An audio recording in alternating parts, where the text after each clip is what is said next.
Okay, let me ask you something. What if I told you there's a new peace organization where a seat costs $1 billion? Sounds crazy, right? Like something out of a dystopian movie. But here's the thing. This is actually happening right now. January 2026, President Trump announces something called the Board of Peace. And the chairman, it's him, for life. Now, here's what really got me. The people actually living in the conflict zone, they're not even on the board. So today, I want to dig into this with you. What exactly is this Board of Peace? And should we be worried? Let's start from the beginning. You remember the Gaza ceasefire, right? The one that happened back in October 2025. Trump brokered that deal.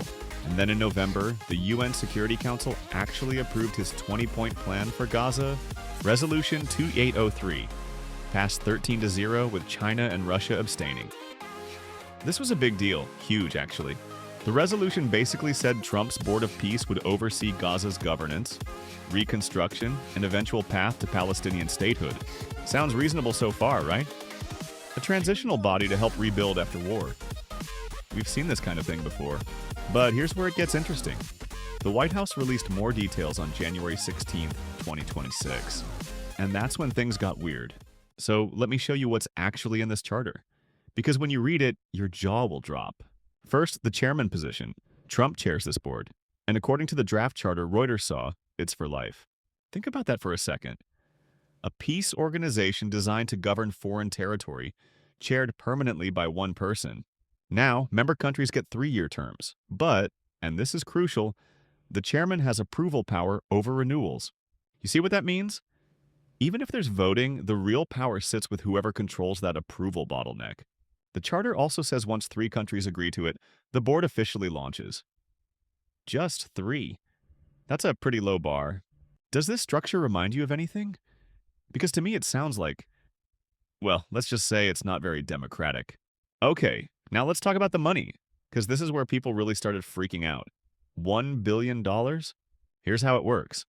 Normal member countries get 3-year terms, right? But there's an exception written into the charter. If you contribute over $1 billion in cash within the first year, you get, wait for it, permanent membership. The 3-year limit just doesn't apply to you anymore. You're in forever, as long as that board exists. Now, the White House pushed back on criticism. They said there's no minimum fee to join. Anyone can participate. But let's be real here. If permanent seats go to billion-dollar donors, who do you think will actually have influence? Critics immediately called this pay-to-play diplomacy. And honestly, it's hard to argue with that label. Think about the UN Security Council. Yes, the permanent 5 have unfair power, but at least it's not literally cash-based.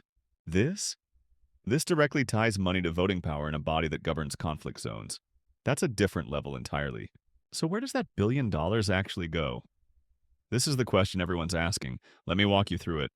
According to Reuters, the money funds board activities. Okay, but what does that mean in practice? Let's break it down. Theoretically, it could cover Gaza reconstruction, housing, hospitals, schools, power grids, water systems, all desperately needed stuff. It could fund security operations. Gaza needs stability, and the International Stabilization Force isn't going to run itself. Administrative costs. Running a transitional government takes people, offices, systems, that all costs money too. But here's what's missing from any document I've seen. Accountability mechanisms, audits, independent oversight, compliance checks. And when you look at who's actually on this board, that's when alarm bells really start ringing. Ready for this list? Steve Witkoff, Trump's special envoy, Jared Kushner, Trump's son-in-law, Mark Rowan, private equity billionaire, Tony Blair, former British PM. When Reconstruction and investment attraction sit at the same table with these names, people start seeing conflict of interest. Even if intentions are pure, the optics are terrible. It looks less like peacebuilding and more like a real estate deal. So how did the world react? Well, Trump sent invitation letters to about 60 countries. Want to know how many said yes publicly? 1. Hungary. And honestly, that's not surprising given Viktor Orban's relationship with Trump. They're basically best friends politically. Italy's Prime Minister Meloni said her country was ready to do its part. But notice she didn't specifically commit to anything. Canada's Mark Carney? He agreed in principle for Gaza specifically. But the broader board expansion? Still being worked out. Most other governments radio silence publicly. But behind closed doors, diplomats were not happy.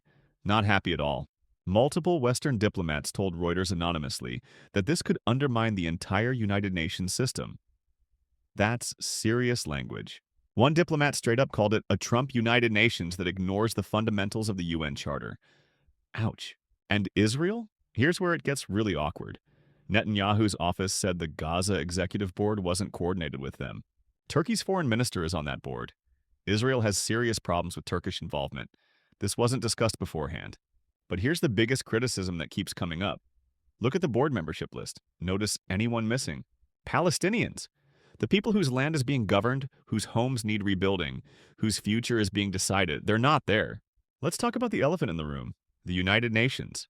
Because this Board of Peace exists in very weird relationship with it. On one hand, the UN Security Council authorized this. Resolution 203 gave Trump's plan legitimacy through 2027 for Gaza. But on the other hand, the draft charter talks about expanding beyond Gaza. Handling conflicts as they arise globally? That's not what the UN authorized. The resolution was specifically about Gaza. This broader vision? That's something else entirely. The charter even takes shots at existing institutions. It talks about needing a more nimble and effective international peacebuilding body. Read between the lines there. That's basically saying the UN is too slow, too bureaucratic, too stuck in its ways. UN General Assembly President Annalena Baerbock was asked about this. Her response? Pretty ominous, actually. Listen to what she said. She said questioning the UN's role means we fall back into very, very dark times. That's not diplomatic hedging, that's a warning. Here's my question for you. If this parallel structure takes hold, who's actually accountable when things go wrong? Okay, now I want to take you somewhere that might seem unrelated at first. But trust me, this connection is important. Haiti? You remember the 2010 earthquake, right? Devastating. Over 230,000 people dead. Port-au-Prince absolutely flattened. Total catastrophe. The international community rushed in to help. Billions of dollars pledged. Everyone wanted to rebuild Haiti. Good intentions everywhere.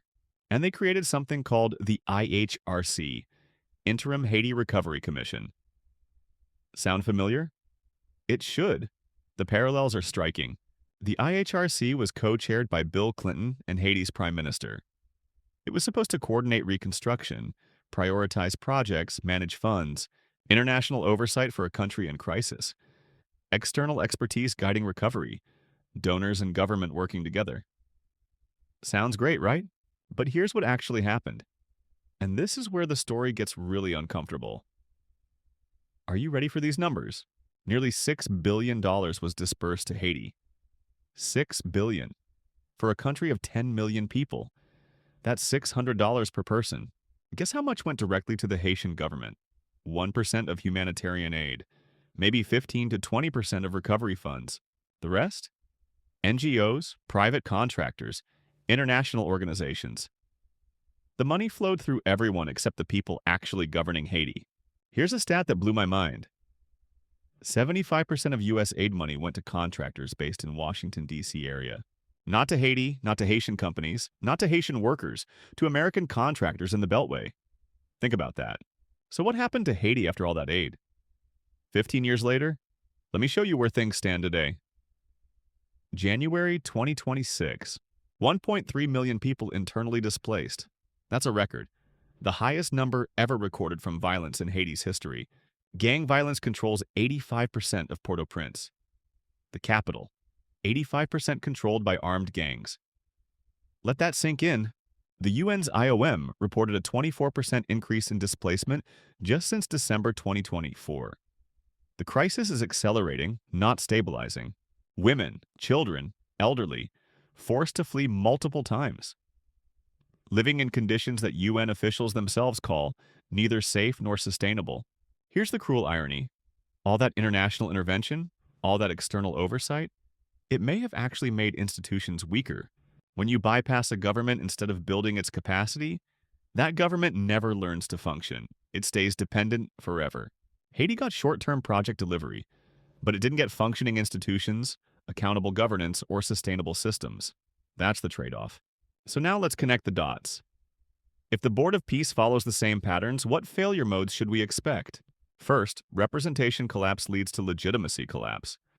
When affected populations aren't at the table, they don't accept the outcome. No Palestinian representation means any decision can be framed as illegitimate. That's not just bad optics, it's a recipe for resistance. Second, the billion-dollar seat thing? That becomes a permanent symbol. Peace for sale. Propaganda writes itself with that material. In a conflict zone like Gaza, where trust is already shattered, that symbolism can fuel radicalization faster than any policy can counter. Third, parallel structures create coordination nightmares. If the Board of Peace operates alongside UN agencies, who's ultimately responsible? Haiti showed us this exact problem. Too many organizations, overlapping mandates, no clear accountability. Chaos disguised as coordination. Fourth, when reconstruction equals investment, and board members are investors, the conflict of interest isn't theoretical. It's structural. Even if every individual acts ethically, the system is designed in a way where trust is almost impossible to build. Okay, but I don't want to just criticize. That's too easy. Let's ask, what would actually make this work better? First, affected populations need real representation. Not observers, not consultants. Actual seats with actual voting power on actual decisions. Palestinians should be able to veto decisions about their own land, their own housing, their own security arrangements. That's basic. Second, mandatory transparency. Every contract, every expenditure, every beneficiary list, publicly available with independent external audits. No exceptions. Third, human rights safeguards. If international forces are involved in security, there must be investigation mechanisms and victim remedy processes. Fourth, sunset clauses.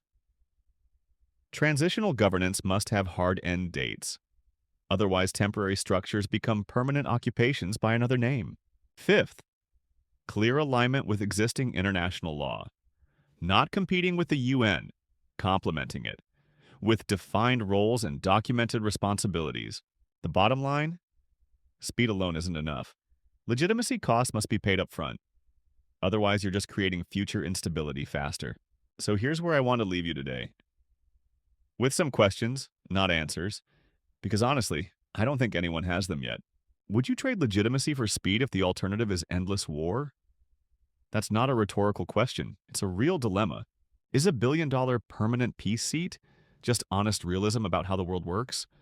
Or is it a corruption blueprint? If Palestinians aren't on the board deciding their own future, what kind of peace are we actually talking about here? And maybe the biggest question, Haiti shows us what happens when reconstruction bypasses local institutions. Is Gaza heading into that same loop? I've been thinking about this a lot. The uncomfortable truth is that good intentions aren't enough. Design matters, structure matters. Who holds power matters. Who's at the table matters, and who's excluded from that table. That might matter most of all. 15 years of Haiti data tells us external management without local ownership creates dependency, not development.